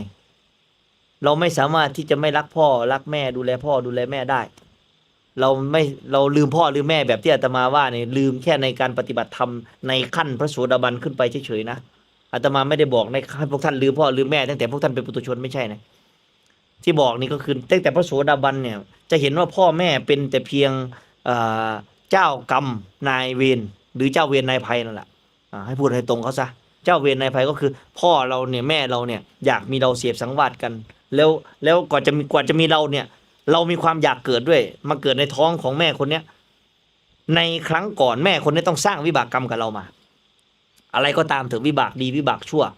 วิบากเท่าๆกันถึงมาเกิดด้วยกันได้มันเห็นอย่างเงี้ยมันถึงวางได้ว่าอ๋อเราจะดูแลแม่ให้ดีที่สุดนะเราจะตอบแทนคุณเท่าที่เราจะทำได้เสร็จแล้วเราจะไม่โหยหาเราจะไม่หวงแหนเมื่อแม่ตายไปมันก็เลยไม่ทุกข์พระโสดาบันเห็นอย่างนี้จึงไม่ร้องไห้ฟูมฟายจึงไม่ทุกข์กับการตายของแม่ไม่ใช่ว่าไม่รักแม่รักแต่เข้าใจว่าความรักนั้นเป็นมาอย่างไงเขาถามว่าอะไรนะครับลืมคำถามคำว่าการช่วยเหลือผู้อื่นเป็นวิบากกรรมทีนี้จิตที่อยากช่วยเนี่ยมันเป็นจิตที่เป็นกุศลที่สร้างสั่งสมมาแล้วนับล้านชาติอย่าว่าแต่ช่วยคนเลยตั้งแต่เด็กๆเนี่ยอาตมาเห็นสัตว์นี่ก็ช่วยแล้วแต่มีมาโตมาหน่อยก็เริ่มแกล้งสัตว์แล้วมันเปลี่ยนจิตมันเริ่มเปลี่ยนจิตเดิมเนี่ยเห็นอะไรก็สงสารนะถามโยมแม่ดูก็ได้สงสารขี้สงสารเห็นอะไรก็สงสารแต่พอเริ่มมีการปลูกฝังใหม่มันก็เปลี่ยนใหม่เริ่มตัดหางจิ้งจกเห็นจิ้งจกไม่ได้แล้วเด็ดหางเดี๋ยวมันก็งอกมาใหม่นะไม่ได้ตั้งใจหรอกไปคุบมันแล้วมันหางขาดนะกับพยายามอยากคุบมันแล้วก็ซาดิสก็นั่นอีกเวลายุงนี่ขังยุงไว้ในมุ้งให้มันกัดเราตอนเช้ามาก็ไปตบมัน เพราะมันเลือดเยอะดีเลือดก็เลยเต็มมุ้งเลย นั่นนะก็กรรมเหมือนกันตอนเป็นพระนี่ตอนปฏิบัติธรรมนี่ยุงมากัดอาตมาเต็มเลยนั่งอยู่ก็วินั่งอยู่ไหนก็เหมือนกันพระอาจารย์วินนั่งอยู่เนี่ยไม่กัดสักตัวนะของเราใน4 ตัว 5 ตัวเต็มไปหมดเลย กรรมวิบากเห็นไหมพอเป็นพระนี่รับหมดนะเคยฆ่าใครเคยด่าใครเคยว่าใครเคยโกงใครมาหมดเลยเบื้องต้นอาตมาก็โดนไป100,000แล้วอันนี้แสนแรกเดี๋ยวจะมาอีกเยอะอยู่ดอกจะมามีคนได้มาช่วยอีกเยอะช่วยเขาสงสารเขาครอบครัวเขาไม่มีลูก3 คนผัวไม่ทำงานพ่อไม่มีงานทำแม่ไม่มีงานทำคนใช้ไม่มีงานทำคนที่อยู่ด้วยงานเราเอามาเลี้ยงที่วัดเราให้ไป100,000หายไปหมดแล้ว แล้วก็บอกเป็นกรรมของกู เป็นกรรมของกู เอาต่อคำถามต่อไปโยมธรรมดาชื่อเขาชื่อธรรมดาอานิสงส์ในการจบกิจอานิสงส์สามารถไปถึงปู่ย่าตายายแม่ที่ล่วงลับไปแล้วได้ไหมเกื้อกูลกันนะได้ ถ้ามีเหตุปัจจัยร่วมกัน อย่างเช่นบรรลุธรรมเสร็จแล้วนะเวลาถ้าจิตท่านเนี่ยเป็นเพียวเอเนจีนะเป็นจิตแห่งธรรมธาตุเนี่ยเวลาแผ่เมตตาไปถ้าอยู่ในภพภูมิที่รับได้มีจิตผูกพันกันชาติมันยังใกล้กันอยู่เนี่ยสมมติว่าแม่อาตมาในอดีตชาติตายไปเป็นเปรตอย่างเงี้ยรับได้ไปเป็นสัตว์นรกเนี่ยรับยากแต่อานิสงส์ก็พอให้ความร้อนความทุกข์ใจเนี่ยทุเลาเบาบางลงไปได้ถ้าระลึกนึกถึงได้แต่ถ้าในตอนนั้นเขาระลึกนึกถึงไม่ได้เขาก็ไม่ได้ผลไม่งั้นมันก็อุทิศให้กันหมดเลยอุทิศบาปให้กันก็ได้สิเห็นไหมกรรมสร้างเหตุด้วยกันถึงจะได้ระลึกถึงกันได้ก็ได้ถ้าระลึกถึงกันไม่ได้ก็ไม่ได้แบตเครื่องไหนหมดไม่ต้องหมดแล้วก็แล้วไปดังนั้นได้รับถ้าอยู่ในภพภูมิที่รับได้2มีบุญชาติวาสนาร่วมกันมีอานิสงส์ร่วมกันยังระลึกถึงกันได้ถ้าเกิดลืมไปได้อยู่บ่มันมีทางมันลืมไปแล้วไม่ได้หรอกเอาอีกสัก3 คำถามครับจะลงแล้วโยมชัยรับฟังภาวนามานานแล้วทำไมจิตมันไม่พลิกสักทีครับมันอยากถ้าจิตมันไม่พลิกก็คว่ำเราก็ได้มันไม่พลิกก็คว่ำมันลง มันอยากหลายมันอยากเป็นพระอรหันต์มากจิตถ้ามีความอยากเป็นพระอรหันต์ได้ไหมเป็นไม่ได้แม้กระทั่งพระโสดาบันนั่นนะ เพราะจิตที่แท้ไม่ได้อยากบรรลุธรรมจิตที่แท้ไม่ได้มีเรามีเขามีตัวตนมีบุคคลมีสิ่งของ จิตที่แท้จริงมีสภาวะแค่รู้ที่ไม่ครอบครองไม่เป็นเจ้าของอาตมาเปรียบเทียบเหมือนก้อนหินเนี่ยมันรู้ไหมว่ามันเป็นก้อนหินน่ะมันไม่รู้หรอก ตัวมันรู้ไหมว่ามันตั้งอยู่ข้างกอไผ่อ่ะมันจะมีค่าก็ต่อเมื่อเราไปให้ค่ามันธาตุรู้ก็เป็นอย่างนั้นอ่ะธาตุรู้เหมือนก้อนหินไม่มีค่าไม่มีความหมาย ไม่ได้ให้ค่า ไม่ได้มีการเวลาไม่ได้มีบุคคล ไม่ได้มีสถานที่เหมือนก้อนหินนั่นน่ะพระอรหันต์ก็เหมือนก้อนหินนั่นน่ะอยากเป็นอยู่บ่ล่ะจิตท่านก็เหมือนก้อนหินนั่นแหละแต่ที่ยังใช้ชีวิตได้อยู่ก็ขันธ์ห้ามันทำงาน มีวิบากกรรมส่งมาเป็นก้อนกรรมเก่าใช่ไหมมีทานก็ได้ทาน มีศีลบริบูรณ์ท่านก็หน้าตาดีผิวพรรณผ่องใสเป็นคนเมตตาท่านก็มีบริวารมาก ท่านเป็นจิตเกื้อกูลบริวารท่านก็มาก ท่านให้ทานมาท่านก็มีรถลาม้าช้าง มีอาเสนาสนะ มีบุคคลมีผู้คนนี่คือสิ่งที่ทำมามันต่างกัน เหมือนหลวงตาสินทรัพย์ทำไมถึงมีบริวารมากทำไมถึงมีรถเยอะทำไมถึงมีคนทานมาก ก็ท่านทำไว้แล้ว แต่พระอริยเจ้าบางองค์ไม่มีแม้กระทั่งคนใส่บาตรจีวรขาดก็ตาบแล้วตาบอีกก็มีรถก็ไม่มีใช้ก็มี เนื่องจากไม่เคยสร้างบารมีมา ไม่เคยให้ทาน ไม่เคยเสียสละมา ไม่ใช่ว่าพระอรหันต์ต่างคนจะสมถะเหมือนกันหมดอยากสมถะอยู่แต่ว่ามันเป็นกษัตริย์มาหลายชาติยังไงอานิสงส์มันก็ให้ต่อให้โยมไปเอาพระองค์นั้นเป็นพระอรหันต์แล้วนะไปอยู่ในป่าก็มีคนรับออกมาเหมือนเดิมสุดท้ายก็ขัดไม่ได้เอาเหมือนบางองค์เคยหนีโยมไปตอนแก่80ทุกวันนี้เป็นไงโอ้โหคนต่อคิวเป็นกิโลคนมากราบเป็นหมื่นคนเพราะอะไรทำไว้แล้วหนีไม่พ้นหลวงปู่แสงหนีมาตั้งเท่าไหร่เห็นไหมพอบทจะมีคนมากราบเป็นแสนคนเนี่ยเพราะอะไรแป๊บเดียวตอนก่อนที่ท่านจะมรณภาพเพราะอดีตชาติท่านเคยทำวิบากไว้แล้วหลวงปู่มั่นก็พูดไว้แล้วจะเป็นคนสุดท้ายจะเป็นคนท้ายสุดที่ลูกศิษย์ที่แบบที่ใกล้ชิดท่านและหลวงพ่อแสงจิรวัตรโกก็พูดว่าท่านภาวนาเนี่ยถ้าเป็นบ้านะหลวงปู่แสงใหญ่เนี่ยตอนภาวนานะเป็นบ้าเลยนะตอนนั่งสมาธิเนี่ยจิตท่านมันมีวิบากกรรมเก่ากระโดดกุฏิอ่ะไม่มีใครรู้หรอกหลวงปู่ทุยโอ้ยอาตมาก็เสียเส้นมาก่อนหมดแล้วใครก็เสียเส้นมาก่อนนะเหลือแต่พระอาจารย์วินเนี่ยยังไม่เป็นบ้านี่ไม่นานก็คงเป็นบ้ามันต้องบ้าก่อนถึงจะดีนะคนไหนที่ดีเรียบร้อยแล้วไม่เคยบ้าเนี่ยอาตมาว่าไม่ค่อยรอดหรอกพระที่ฟังอยู่ก็พยายามอย่าไปดีมันมากนะบ้าบอบ้างเถอะคนบ้ากับพระอรหันต์ก็ไม่ต่างกันหรอกแต่ต่างกันที่มีสติเท่านั้นเองโว้ยบางองค์นี่นะอันจำกับโอ้ยไม่อยากว่าเขาดอกไปพันมันจะเป็นกระเทียนหลายองค์อีกละก็จะว่าเขาไปว่าเขาเสียดสีเขาอีก แต่บอกว่าได้ดีบางอย่างถ้าอาตมาไม่พูดไปนี่เขานรกกินหัวเลยสร้างวัดมาใหญ่โตแต่ใจเรามีแต่ความอยากใจเรามีแต่กิเลสตัณหาเนี่ยมันพาไปเป็นเปรตนะเปรตเฝ้าวัดนั่นแหละเอาไม่เชื่อตายดูก็รู้หรอกตายดูก็รู้เลยอย่าไปหาอยากสอนธรรมะคนนะ บางองค์นั่นยังขี่บ่ท่านหูยังก่อเขาเอิ้นอันเสียดากบ่ท่านเกี่ยงอยู่ อยากสอนธรรมะแล้วโอ้ยไป โยมสิทธิสังกราบนมัสการครับผม แล้วก็ถามสุดท้าย ที่มาหลายครั้งบางครั้งก็มีน้ำตาไหลออกมาแต่ไม่มีความรู้สึกอะไรเลยอาการแบบนี้ถือว่าเป็นปีติไหมครับ อาตมาไม่รู้หายไหมหายสงสัยหรือยังก็แค่ไม่รู้ก็แค่นั้นเองก็ง่ายไหมล่ะก็จะไปรู้อะไรล่ะ ก็ถ้าไม่อยากรู้มันก็ไม่สงสัยสภาวะมันจะมีก็ต่อเมื่อเราไปอยากรู้มันแต่สภาวะนั้นผ่านมากี่วันแล้วเนี่ยเป็น10 วันแล้วก็ยังจำมาอยู่จะไปจำทำไมจะต้องไปท่านอยากเป็นนักอภิธรรมเหรอท่านก็ไปเรียนอภิธรรมท่านอยากเป็นมหาท่านก็ไปเรียนปริยัติท่านอยากเป็นนักวิชาการ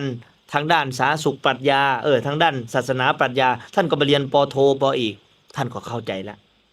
นั่นเรียนเพื่อศึกษาแต่ถ้าจะเรียนเพื่อละปล่อยวางไม่ต้องไปรู้หรอกปิติไม่ต้องไปรู้หรอกปาโมทย์ไม่ต้องไปรู้หรอกอะไรนั่นรู้แค่ว่ากิเลสตัณหานั้นรู้ทันไหม ตามองเห็นเนี่ยพอชอบใจนี่รู้ทันไหมตามองเห็นเนี่ยโกรธนี่รู้ทันไหมเสียงกระทบหูเนี่ยชอบใจเสียใจโกรธโมโหนี่รู้ทันไหมเท่านั้นนะพอแล้วรู้ทันปุ๊บว่ากำลังจะโกรธปล่อยวางกลับมาอยู่ลมกลับมาอยู่กับกายสบายใจรู้ทันนะกำลังจะเสียใจกำลังจะหัวเราะกำลังจะดีใจรู้ทันปุ๊บลดลงเบาลงหายไปเท่านี้ก็พอแล้วปฏิบัตินี่รู้ทันความคิดอารมณ์ความรู้สึกไม่เข้าไปเป็นมันเท่านี้แหละเป็นพระโสดาบันเมื่อไหร่แยกขันธ์ห้าได้ว่ารูปส่วนรูปเวทนาส่วนเวทนาสัญญาส่วนสัญญาสังขารส่วนสังขารธาตุรู้ส่วนธาตุรู้ไม่ร่วมกัน5อย่างนี้แยกกันเมื่อไหร่พวกท่านเป็นโสดาบันทันทีปฏิบัติแค่นี้นะนั่งอยู่ให้รู้ว่ากายนี่จิตมาตั้งไว้ในกายรู้ทันมีใครได้ยินเสียงอึ่งอ่างบ้างไม่เห็นได้ยินสักคนเลยพอพูดปุ๊บได้ยินปั๊บเลยก่อนหน้านี้ไม่ได้ยินเลยเพราะอะไรจิตไม่เข้าไปรับออกมาโยมแม่น่ะทุกมา3 วันแล้วอึ่งอ่างร้องเสียงดังอึ่งอ่างอึ่งอ่างอึ่งอ่างแล้วจำแยกเสียงได้ด้วยนะเสียงอันนี้เสียงอึ่งอันนี้เสียงอ่างอันนี้เสียงอะไรนะอ่างอ่างแยกได้ต่างหากเลยเพราะอะไรทีเนี้ยมันทุกข์เพราะเราไปรับออกมามันก็ร้องของมันอยู่กับปากของมันอยู่กับท้องของมันพอฟังเทศไม่เห็นได้ยินเสียงมันใจไม่ไปรับออกมาเมื่อไหร่ใจเราไม่ไปรับอะไรมาเราไม่ทุกข์กับอะไรเลยโยมแม่ใจตั้งมั่นไว้ในกายนี้ผัสสะกระทบมามันจะดับลงดับมันจะเหลือแต่เสียงที่วิ่งเข้ามามีใจเข้าไปรู้แล้วปรุงแต่งต่อพวกท่านจึงรู้ไม่ใช่คิดก่อนรู้ไม่ได้รู้ก่อนคิดหลักการคือต้องรู้ก่อนที่มันจะคิดแล้วเมื่อนั้นมันจะเห็นทุกอย่างเกิดดับปรุงแต่งเกิดดับปรุงแต่งได้แต่นั่งยิ้มให้อึ่งอ่างแล้วประเทศนี้มึงทำอะไรกูไม่ได้แล้วเข้าใจไหมบัดย่ำหลับก็บ่เห็นรำคาญมันลืมเอาบ่อยๆแต่อย่าถึงขั้นเป็นอัลไซเมอร์มันพ่อพระอาจารย์วินก็พออันนั้นก็ลืมเกินไปเดินออกไปกลับมาจำไม่ได้แล้วว่าเดินไปไหนนี่ก็ดูแลกันไปมีไหมครับเอาคำถามเดียวพอแล้วไป3 ทุ่มแล้วโยมแล้วกินทรายขาดกินทรายเขียวที่เราไปพระที่เราไม่นับถือเราไปถวายผ้าไตรจีวรเราจะได้อานิสงส์ครับถ้าจะไปถวายถ้าโยมคิดถึงองค์ไหนแล้วโยมรู้สึกไม่พอใจรู้สึกขัดใจรู้สึกไม่ชอบใจแสดงว่าองค์นั้นเคยมีปฏิฆะกับเราไม่ชาตินี้ก็อดีตชาติแต่ส่วนใหญ่แล้วมันเป็นผลมาจากอดีตหลายภพชาติท่านอาจจะเคยฆ่าเรามาท่านอาจจะเคยทำร้ายเรามาพอเราเห็นหน้าท่านเราก็ไม่ชอบท่านและบวกกับในปัจจุบันนี้ไปเห็นพฤติกรรมที่ไม่ดีของท่านเราก็เลยยิ่งเกลียดท่านแต่อาตมาบอกเสมอว่าพระพุทธเจ้าตรัสว่าสิ่งไหนที่เป็นทานที่ยิ่งใหญ่ที่สุดอภัยทานเพราะการอภัยทานนี้จะทำให้โยมสามารถทิ้งกายนี้ได้เลยทิ้งใจที่มันยึดมั่นถือมั่นได้เลยเรียกว่าอภัยในการขณะให้ผ้าไตรถ้าข้าพเจ้าเคยมีกรรมวิบากกับพระรูปนี้นะชาติใดก็ตามที่ข้าพเจ้าเคยมีวิบากกรรมร่วมกันมาท่านเคยฆ่าเราเคยฆ่าท่านชาตินี้ข้าพเจ้าขอไม่ยึดขอไม่มีกรรมวิบากร่วมกับท่านถวายพระไตรนี้ยกไปแล้วข้าพเจ้าจะไม่โกรธเคืองในชาตินี้ท่านอีกเลยอภัยได้หมดโยมก็ผ่านแล้วอันนี้สงโยมจะทำให้โยมไม่ต้องไปเกิดถ้าสมมุติว่าพระองค์นั้นเป็นพระอรหันต์โยมรู้ไหมโยมโกรธพระรูปนี้นะแล้วสิ่งที่โยมจะได้รับคืออะไรรู้ไหมตั้งแต่ชาตินี้เป็นต้นไปนับไปอีก1 กับโยมจะไม่เกิดในสุคติภูมิเลยอันนี้ที่อาตมาเห็นนะโยมจะไม่สามารถเกิดในความเป็นมนุษย์เป็นเทวดาเป็นพรหมได้เลยจะวนอยู่แต่เปรตอสุรกายสัตว์นรกสัตว์เดรัจฉานเพราะจิตที่ไปปรามาสพระอริยะนั้นโอ้โหคูณ140 ล้านเท่าแค่คิดไม่ดีแค่เนี้ยโยมรู้ไหมเอาง่ายๆว่ามีคนด่าหลวงตาสินทรัพย์วันเดียวไฟไหม้เลยพอแล้วไม่ต้องพูดถึงมีอีกหลายคนด่าเรานี่ปวดฟันเลยได้ไปถอนฟันก็มีด่าเราเสร็จอุบัติเหตุเลยก็มีเราไม่ได้เป็นพระอรหันต์นะหมายถึงว่าแค่เราไม่ได้เป็นพระอรหันต์นะเรายังมีแอทแทกมากขนาดนี้ก็เลยอย่าไปเสี่ยงเลย พระองค์ไหนก็ตามที่ท่านมีลูกศิษย์ลูกหาที่ท่านปฏิพฤติปฏิบัติดีปฏิบัติชอบ แสดงว่าท่านมีบุญชาติวาสนาบารมีมาก่อน จะทำปฏิบัติถูกไม่ถูกก็ตาม แต่องค์นั้นกำลังบำเพ็ญโพธิสัตว์แน่นอนกำลังเป็นโพธิสัตว์ผู้มีญาณบารมีมหาศาลแน่นอน ไม่งั้นไม่มีคนศรัทธา ไม่งั้นไม่มีคนกราบไหว้ไม่งั้นไม่มีคนนับถือ ไม่ต้องไปคำนึงว่าท่านจะเป็นอริยะไหมดูแค่นี้พอแล้ว ดังนั้นอย่าไปเสือกกับเขาเลย อยู่ใครอยู่มัน ถ้าเราไม่เอาปากไปด่าเขาจะมาทำร้ายเราไม่เอาถูกไหมนอกจากมีวิบากกรรมมันหมั่นไส้เราตีหัวกันก็อีกเรื่องหนึ่งนะแต่ถ้าวันเนี้ยเราอยู่ของเราดีๆเนี่ยเราไม่ไปด่าคนนั้นไปว่าคนนี้ใครจะมาด่าเราอ่ะใครจะมาว่าเรามันมีทางหรอกโอเคเนาะโยมคนนี้อาฆาตมากพยาบาทมากโกรธแค้นมากในพระรูปหนึ่งที่พ่อแม่เนี่ยเอาเงินไปทานอย่างเดียวเลยมีอะไรก็ถวายจนลูกเนี่ยไม่มีอยู่มีกินความคิดก็เลยน้อยใจว่าพระเนี่ยมาหลอกเงินพ่อแม่อาตมาก็เลยแนะนำให้นั่นแหละให้เอาผ้าไตรเนี่ยไปถวายท่านซะจะได้หมดกรรมต่อกันซะแล้วไม่ต้องไปโกรธแค้นอะไรถือว่าเราชดใช้วิบากกรรมร่วมกันมาก็หมดเห็นไหมยิ่งเกลียดใครยิ่งให้อภัยจะยิ่งมีอานิสงส์มากเหมือนหลวงตาสินทรัพย์ไม่ได้เกลียดนะท่านถวายเงินเลย300,000 บาทให้กับหลวงพ่อพระพยอมมีใครทำได้อย่างนี้ไหมไม่มีหรอกมีแต่ด่ากันไปด่ากันมานี่คือผู้อยู่เหนือวัฏสงสารจริงๆไม่ได้เห็นใครดีไม่ได้เห็นใครชั่วเห็นแต่คนที่หลงอยู่คนที่หลงเราก็ช่วยแก้ไขคนที่รู้